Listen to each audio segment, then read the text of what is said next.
ಭಟ್ಕಳ ತಾಲೂಕಿನ ಸಾರ್ವಜನಿಕರ ಕುಂದುಕೊರತೆಗಳಿಗೆ ಸ್ಪಂದಿಸುವ ನಿಟ್ಟಿನಲ್ಲಿ ಸಚಿವ ಮಂಕಾಳ್ ವೈದ್ಯರು ಬೇಂಗ್ರೆಯಲ್ಲಿ ಜನಸ್ಪಂದನೆ ನಡೆಸಿ ಜನರ ಕುಂದುಕೊರತೆಗಳಿಗೆ ಸ್ಪಂದಿಸಿದರು.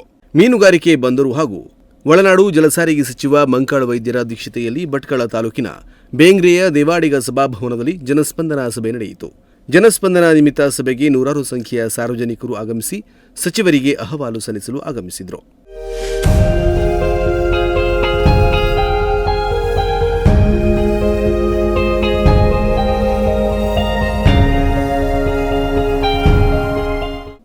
ಬೇಂಗ್ರೆ ಗ್ರಾಮ ಪಂಚಾಯತ್ ಸದಸ್ಯ ವಿಷ್ಣು ದೇವಾಡಿಗ ಮಾತನಾಡಿ, ರಾಷ್ಟ್ರೀಯ ಹೆದ್ದಾರಿ ಜನರ ಬದುಕನ್ನು ಹೈರಾಣಾಗಿಸಿದೆ. ರಸ್ತೆಯ ಪಕ್ಕದಲ್ಲಿ ಚರಂಡಿ ಇಲ್ಲದೆ ನೀರು ಕೃಷಿ ಭೂಮಿಗೆ ನುಗ್ಗಿ ಬಂದ ಫಸಲು ನಾಶವಾಗಿದೆ. ಹೆದ್ದಾರಿ ಇಲಾಖೆ ಈ ಕುರಿತು ಸ್ಪಂದನೆ ನೀಡುತ್ತಿಲ್ಲ. ಅತಿಯಾದ ಮಳೆ ಸುರಿದರೆ ಹೆದ್ದಾರಿಯಲ್ಲಿ ನೀರು ನಿಲ್ಲುತ್ತಿವೆ. ಇದರಿಂದ ದ್ವಿಚಕ್ರ ಸವಾರರು ಮಾತ್ರವಲ್ಲದೆ ಎಲ್ಲಾ ವಾಹನ ಸವಾರರು ನೀರಿನಲ್ಲಿ ತೇಲಿ ವಾಹನ ಅಪಘಾತಗಳು ಹೆಚ್ಚುತ್ತಿವೆ. ಇದಕ್ಕೊಂದು ಅಂತ್ಯ ಹಾಡದಿದ್ದರೆ ಸಮಸ್ಯೆ ಮತ್ತಷ್ಟು ಉಲ್ಬಣಗೊಳ್ಳಲಿದೆ ಎಂದು ತಮ್ಮ ಗ್ರಾಮಸ್ಥರ ಪರವಾಗಿ ಅಹವಾಲು ಸಲ್ಲಿಸಿದರು. ಹಿರಿಯ ಮುಖಂಡ ವೆಂಕಯ್ಯ ಬೈರುಮನೆ ಹೆದ್ದಾರಿಯ ಸಮಸ್ಯೆಯ ಕುರಿತು ಪ್ರಸ್ತಾಪಿಸಿದರು.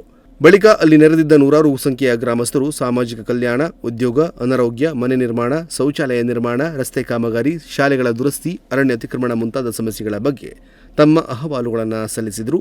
ಕೆಲವು ಸಮಸ್ಯೆಗಳಿಗೆ ಸಚಿವರು ಸ್ಥಳದಲ್ಲಿಯೇ ಸಂಬಂಧಪಟ್ಟ ಅಧಿಕಾರಿಗಳೊಂದಿಗೆ ಮಾತನಾಡಿ ತಕ್ಷಣ ಪರಿಹಾರ ಕೈಗೊಳ್ಳುವಂತೆ ಸೂಚಿಸಿದರು. ಈ ರಾಜ್ಯದಲ್ಲಿ 100% ಕರೆಂಟ್ ಖರ್ಚು ಮಾಡ್ತಾರಂತಾದರೆ ಅದು ನನ್ನ ಜಿಲ್ಲೆಯಿಂದ 25% ಕರೆಂಟ್ ಉತ್ಪಾದನೆ 24 ಕೊಡಬೇಕು. ಅದಲ್ಲದೆ ಮತ್ತೆ ಬೈಂದೂರಿಂದ ಕೊಟ್ಟಿದ್ದೀವಿ.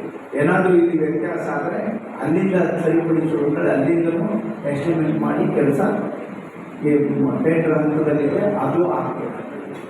ನಾವು ಕೇಳೋದು ನನಗೆ ಎಲ್ಲೇ ಹೋದರೂ ಕೇಳೋದು 3 ಕೇಳ್ತಾರೆ. ಇದು 4ನೇದು. 4 ಬಿಟ್ಟು ಬೇರೆ ಏನನ್ನು ಕೇಳೋದಿಲ್ಲ. ಸ್ವಾರ್ಥಿಗಳು ಎಷ್ಟು ಮಾಡಿದ್ರು ಅದು ಸರಿ ಆಗೋದಿಲ್ಲ. ನಾವು ಸಾಮಾನ್ಯ ಜನತೆ ಬಡವರಿಗೆ ಸುರಕ್ಷಿತವಾಗಿ ಎಲ್ಲಿ ಏನು ಬೇಕು ಅದನ್ನು ಖಂಡಿತವಾಗಿ 4 ಬಿಟ್ಟು ಬೇರೆ ಏನನ್ನು ಕೇಳೋದಿಲ್ಲ. ಸ್ವಾರ್ಥಿಗಳು ಎಷ್ಟು ಮಾಡಿದ್ರು ಅದು ಸರಿ ಆಗೋದಿಲ್ಲ. ಅಂಗನವಾಡಿ ಹೋಗೋರು ಅದೆಲ್ಲ ಫಸ್ಟ್ ಮಾಡೋದು ಅಂದರೆ ತೀರ್ಮಾನ ಮಾಡಿದೆ. ಫಸ್ಟ್ ಶಾಲೆ, ಅಂಗನವಾಡಿ. ಇಲ್ಲೇ ಒಂದು ಅಂಗನವಾಡಿ ಜಾಗ ಇಲ್ಲದಿತ್ತು. ನಾನು ತೀರ್ಮಾನ ಮಾಡಿದ್ದೆ. 35 ವರ್ಷ ಆಯಿತು ಈ ರಾಜ್ಯದಲ್ಲಿ, ಈ ದೇಶದಲ್ಲಿ ಅಂಗನವಾಡಿ ಪ್ರಾರಂಭ. ಈಗೂ ಬೇರೆಯವ್ರ ಮನೆಯಲ್ಲಿ ಅಂಗನವಾಡಿ ನಡೆಸ್ತಾ ಇದ್ದಾರೆ ಕೆಲವು ಕಡೆ. ಈಗ ನಮ್ಮ ತಾಲೂಕಲ್ಲೇ ತಗೊಳ್ಬೇಕು ಅಂದರೆ 22 ಅಂಗನವಾಡಿ ಬೇರೆಯವ್ರ ಮನೆಯಲ್ಲಿ ನಡೀತಾ ಇದೆ ಬಾಡಿಗೆಗೆ. ಅದಾಗಬಾರ್ದು. ಸ್ವಂತ ಬಿಲ್ಡಿಂಗ್, ಪ್ರತಿ ಒಂದು ಅಂಗನವಾಡಿ ಸ್ವಂತ ಬಿಲ್ಡಿಂಗಲ್ಲಿ ಇರಬೇಕು ಅಂದರೆ ತೀರ್ಮಾನ ಮಾಡಿದೆ. ಅದಕ್ಕೂ ಜಾಗ 2 ಗುಂಟೆ ಜಾಗ ಹಿರಿಯವರು ಕೊಡ್ತಾ ಇದ್ದಾರೆ. ನಮ್ಮ ಇವರು ಗೋವಿಂದ ನಾಯ್ಕರು ಸಹಾಯ ಮಾಡ್ತಾ ಇದ್ದಾರೆ. ಅವರು 2 ಗುಂಟೆ ಜಾಗ ಕೊಡ್ತಾರೆ. ಎಲ್ಲ ಅಂಗನವಾಡಿ ಟೀಚರ್ಗೂ ಹೇಳಿದ್ದೇನೆ, ಎಲ್ಲ ಸೂಪರ್ವೈಸರ್ಗೂ ಹೇಳಿದ್ದೇನೆ. ಪ್ರತಿ ಒಂದು ಅಂಗನವಾಡಿ 2025 ಸ್ವಂತ ಕಟ್ಟಡದಲ್ಲಿ ಇರಬೇಕು ಅಂತ ತೀರ್ಮಾನ ಮಾಡಿದ್ದೇನೆ. ಪ್ರಯತ್ನ ಮಾಡ್ತಾ ಇದ್ದೀನಿ. ಅದಕ್ಕೂ ಏನು ಅನುದಾನ ಕೊಡ್ತಾ ಇಲ್ಲ. ಕೆಲವು ಕಡೆ ಏನಾದರೂ ವ್ಯತ್ಯಾಸ ಆದರೆ ದುಡ್ಡಾದರೂ ಕೊಟ್ಟು ಅದನ್ನು ಪರ್ಚೇಸ್ ಮಾಡೋದು. ಅಂಗನವಾಡಿ ಸ್ವಂತ ಕಟ್ಟಡ ಇರಬೇಕು, ಆ ಮಕ್ಕಳಿಗೆ ಪೂರಕವಾಗಿರಬೇಕು, ಎಲ್ಲ ವ್ಯವಸ್ಥೆ ಅಂಗನವಾಡಿಲಿರಬೇಕು. ಯಾಕೆ ಅಂದರೆ ಬಡವರು ಮಕ್ಕಳು ಹೋಗೋದು ಅಂಗನವಾಡಿ, ದೊಡ್ಡವ್ರ ಮಕ್ಕಳು ಹೋಗೋದು ಗೌರ್ಮೆಂಟಿಗೆ LKG, UKG. ಈ ಸಭೆಯಲ್ಲಿ ಬೇಂಗ್ರೆ ಗ್ರಾಮ ಪಂಚಾಯತ್ ಅಧ್ಯಕ್ಷೆ ಪ್ರಮೀಳಾ ಡಿಕೋಸ್ತಾ, ಉಪಾಧ್ಯಕ್ಷ ಗೋವಿಂದ ನಾಯ್ಕ್, ಭಟ್ಕಳ ಬ್ಲಾಕ್ ಕಾಂಗ್ರೆಸ್ ಅಧ್ಯಕ್ಷ ವೆಂಕಟೇಶ್ ನಾಯ್ಕ್, ಕಾರ್ಯದರ್ಶಿ ಸುರೇಶ್ ನಾಯ್ಕ್, ಭಾಸ್ಕರ್ ನಾಯ್ಕ್ ಸೇರಿದಂತೆ ಅನೇಕ ಗಣ್ಯರು ಉಪಸ್ಥಿತರಿದ್ದರು. ಬಳಿಕ ಸಚಿವರು ಸಾರ್ವಜನಿಕರ ಮಧ್ಯ ಸರತಿಯ ಸಾಲಿನಲ್ಲಿ ನಿಂತು ಭೋಜನ ಸೇವಿಸಿದರು.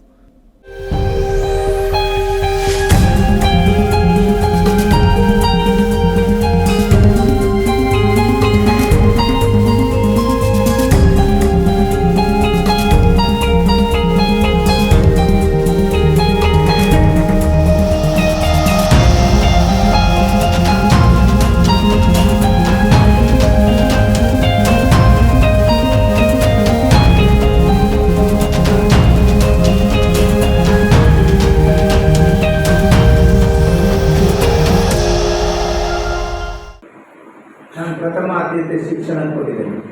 ಮಗು ಶಿಕ್ಷಣವಂತರಾಗಬೇಕು, ಅವ್ರ ಕಾಲ ಮೇಲೆ ಅವ್ರು ನಿಲ್ಲಬೇಕು, ಯಾವುದೇ ರೀತಿಯಲ್ಲಿ ಯಾರಿಗೂ ಅವಲಂಬಿತರಾಗಬಾರ್ದು ಅನ್ನುವಂಥ ಉದ್ದೇಶದಿಂದ ಶಿಕ್ಷಣಕ್ಕೆ ಪ್ರಥಮ ಆದ್ಯತೆಯನ್ನು ಕೊಟ್ಟಿದ್ದೇನೆ. ಸರ್ಕಾರದಿಂದ ಅಲ್ಲ ಅಂದರೂ ನಮ್ಮ ಕೈಯಿಂದ ಖರ್ಚು ಮಾಡಿ ಆ ಮಗುವಿಗೆ ಶಿಕ್ಷಣವನ್ನು ಕೊಡ್ತಾ ಇದ್ದೀವಿ. ಎಲ್ಲಿ ಸರ್ಕಾರ ದಿವಾಳಿ ಇದೆ?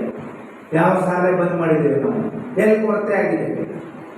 ಬಿಸಿ ಊಟನೂ ನಡೀತಾ ಇದೆ. ನಮಗೆ ಸರ್ಕಾರದ ಮೊದಲು ಆದೇಶ ಮಾಡಿದೆ, ಅವರಿಗೆ ಪ್ರತಿಯೊಂದು ವ್ಯವಸ್ಥೆಯನ್ನು ನಾವು ಮಾಡ್ತಾ ಇದ್ದೇವೆ. ಸೌಭಾಗ್ಯ ಇರ್ಬೋದು, ಅಥವಾ ಅವರಿಗೆ ಸಮವಸ್ತ್ರ ಇರ್ಬೋದು, ಅಥವಾ ಅಕ್ಷರದಾಸೋಹ ಇರ್ಬೋದು, ಇದೆಲ್ಲರೂ ನಮ್ಮ ಸರ್ಕಾರನೇ ಮಾಡಿ.